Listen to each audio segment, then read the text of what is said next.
इनसे हम जानेंगे इनकी प्रमुख मांग क्या है। क्या मांग है सर प्रमुख, आज जो विरोध प्रदर्शन क्या कारण है? हमारी मांग है RLSCC बोर्ड का नोटिफिकेशन, जो पूर्ववर्ती सरकार ने कैबिनेट मिशन में पास कर दिया था। वर्तमान में राजस्थान में सरकारी कार्यालयों में और विभागों में लगे हुए लोग हैं जो ठेका प्रथा पे काम कर रहे हैं, जिनका पैसा जो है गवर्नमेंट से पहले टेंडर तारीख हो जाता है, उसके बाद उनके अकाउंट में आता है। और आप जब सुनेंगे इस बात को तो आप आश्चर्यचकित रह जाएंगे, क्योंकि सरकार को इस बात का पता होते हुए भी वो संज्ञान नहीं ले रही है कि जो सरकार द्वारा जो मानदेय होता है उनका वो 15, 14, 20 हजार के आसपास होता है। और एग्जाम्पल लिया जाए विद्युत विभाग का, तो उन विद्युत विभाग के जो साथी हैं उनको 4 हजार मिलते हैं। जैसे कोटा UIT जैसे क्षेत्र है वहाँ 7 हजार, 8 हजार, 9 हजार सैलरी मिलती है। यानी कि सैलरी जो है जो गवर्नमेंट से इशू की जाती है वो सैलरी प्रॉपर उस ठेकाकर्मी तक नहीं पहुंच पा रही है। और बिचौलियों का हद करने का एक ही माध्यम है RLSCC बोर्ड। अगर सरकार इसका गठन नहीं करती है तो हम 2 बार धरना दे चुके हैं और अगली बार उग्र आंदोलन की प्रक्रिया होगी। आप क्या कहना चाहेंगे? मैं तो यही कहना चाहूंगा कि पूर्ववर्ती सरकार की पूरी नीयत थी इस काम को करने की, और नीयत के साथ वो गठन कर गई। राज्यपाल के अनुमोदन से हमारी फाइल अनुमोदित भी हो गई, सारा काम कंप्लीट हो गया, केवल एक नोटिफिकेशन जारी करवाना है। तो मेरा हाथ जोड़कर करबद्ध भजन लाल सरकार से, भाजपा सरकार से हाथ जोड़कर करबद्ध निवेदन है कि वो थोड़ा हमारे ऊपर भी ध्यान आकर्षण करें और RLSCC बोर्ड का नोटिफिकेशन जारी करें, ताकि हमें इस शोषणकारी व्यवस्था से पूर्ण तरह से मुक्ति मिल सके। क्योंकि मैं आपको बताऊं कि मैं अभी कुंवारा हूं, शादी नहीं हुई मेरी, कहीं भी रिश्ते की बात जाती है, हमारे जैसे बहुत सारे भाई हैं जिनके रिश्तों की बात जाती है। अब ये नौकरी ऐसे तो मिली नहीं आसानी से, मिली ये भी मुश्किल से है। लेकिन जब पता चलता है कि कॉन्ट्रैक्ट की है तो वो लोग भी समझते हैं कि यार ये तो कॉन्ट्रैक्ट में लगा हुआ है, कभी भी इसको हटा सकते हैं। तो मेरा ये हाथ जोड़कर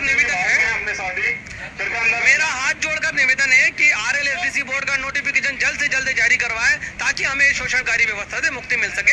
जय हिंद।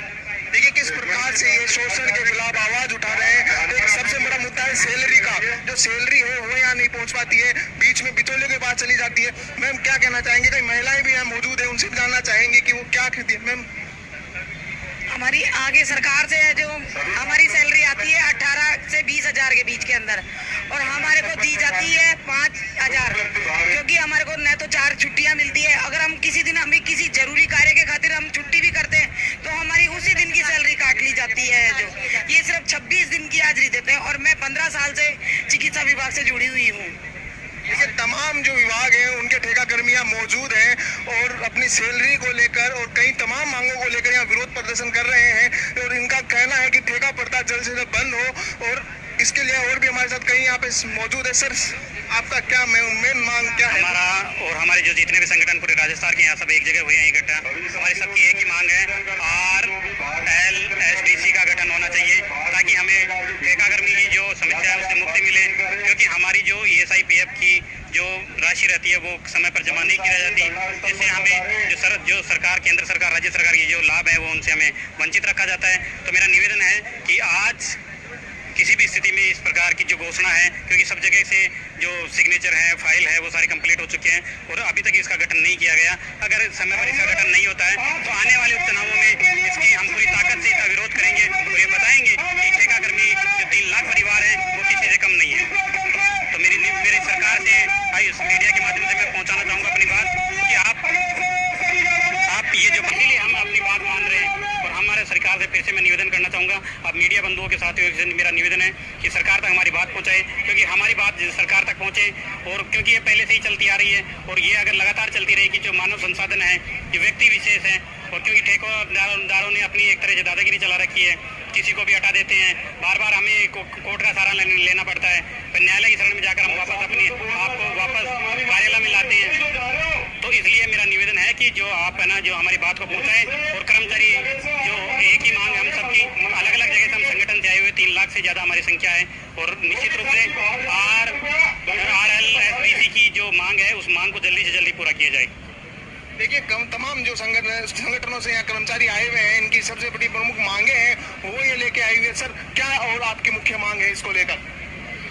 सर मैं 6,500 हमें सैलरी मिलती है। अगर RLSCC लागू किया जाता है तो हमारा पूरा वेतन तो दिया जाएगा।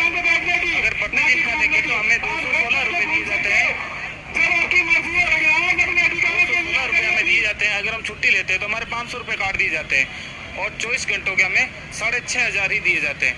और खतरा, मतलब 24 घंटा हमारे पास खतरा है आग के अंदर जाने का। फायर ब्रिगेड में है सर।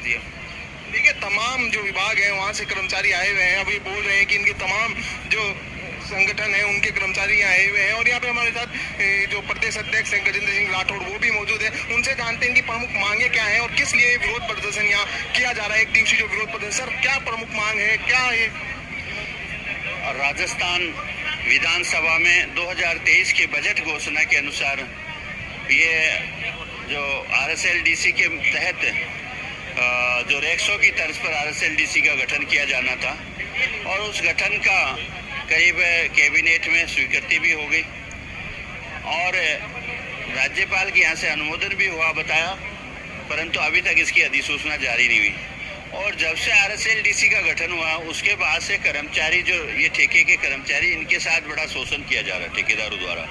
और निश्चित मानिए ये आज राजस्थान भर के जो कर्मचारी हैं ये यहाँ इस शोषण ठेका रूपी शोषण से मुक्ति के लिए आए हैं। और आने वाले समय में अगर आज राजस्थान अभी हम ज्ञापन देंगे उसके बाद में राजस्थान की सरकार ने इन्हें समय रहते अधिसूचना जारी नहीं की तो आने वाले समय में एक बड़ी घोषणा होगी और जिसमें राजस्थान की सरकार की पूर्ण जिम्मेदारी होगी।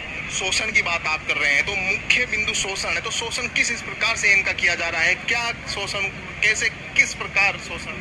नहीं, निश्चित तौर पे मैं आपको बताऊं शोषण ये है, एक तो इनको कार्य ऐसे कार्य दिए जाते हैं और जिसमें इन लोगों को 8 घंटे की बजाय 10-10 घंटे काम करवाते हैं, 12-12 घंटे काम कराते हैं और मजदूरी क्या देते हैं वही 6-7 हज़ार।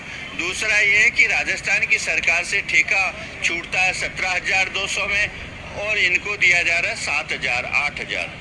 तो ये बहुत बड़ा गैप है। हम राजस्थान की सरकार से पिछली बार भी हमने मांग की थी कि ये गैप खत्म कीजिए और ये जो रेक्सो की तर्ज पर जो RSLDC की घोषणा की है इस घोषणा को पूरा करें और ये राजस्थान भर के 3 लाख ठेका कर्मचारी है इनको RSLDC के माध्यम से सैलरी मिले, इनकी नियुक्ति मिले, शोषण से मुक्ति और RSLDC में नियुक्ति। ये थे गजेंद्र सिंह जी जो कह रहे थे कि शोषण से मुक्ति मिले, ठेका प्रथा बंद हो। और भी हमारे साथ कई साथी हैं जिनसे भी हम जानना चाहेंगे। सर क्या है आप? हम चिकित्सा विभाग से हैं और कोरोना जैसी महामारी में हमने अपने दिन रात एक किए और हमने बहुत संघर्ष किया और उसके बाद में जैसा कि पता लगता है फ्रंट लाइन में रहे, अपनी जान की परवाह की है। तो हमारी जान की कीमत क्या 7 और 6 हज़ार रुपये है क्या सरकार की नज़र में, जबकि ठेकेदार जो कोरोना में आया भी नहीं उसको 17-17, 18 हज़ार रुपये दिए गए और हमें 7-7 हज़ार रुपये। और उसके बाद में भी हमारा ESI और PF में कटौती नहीं की जाती है। हर 2 महीने का PF जमा कराता है और 4 महीने का ESI PF खा जाता है। इस प्रकार से लेके हमारे बहुत शोषण किया जा रहा है। उस शोषण से मुक्ति के खिलाफ हमने आज 1 दिवसीय धरना रखा है। अगर सरकार हमें RLDC के माध्यम से नियुक्ति जल्द से जल्द नहीं देगी तो आने वाले समय में पूरे प्रदेश के सभी राजकीय चिकित्सालयों में काम कर रहे चिकित्सा, शिक्षा, पंचायत राज विभागों में काम कर रहे एक साथ एकत्रित होंगे और कार्य बहिष्कार की घोषणा करेंगे। तो हम सरकार से कहते हैं समय रहते हुए हमारे मांग को मान ली जाए, नहीं तो वो दिन दूर नहीं है जो पहले सरकार नहीं मानी उसको भुगतना पड़ा था, कहीं आपको भी भुगतना ना पड़ जाए।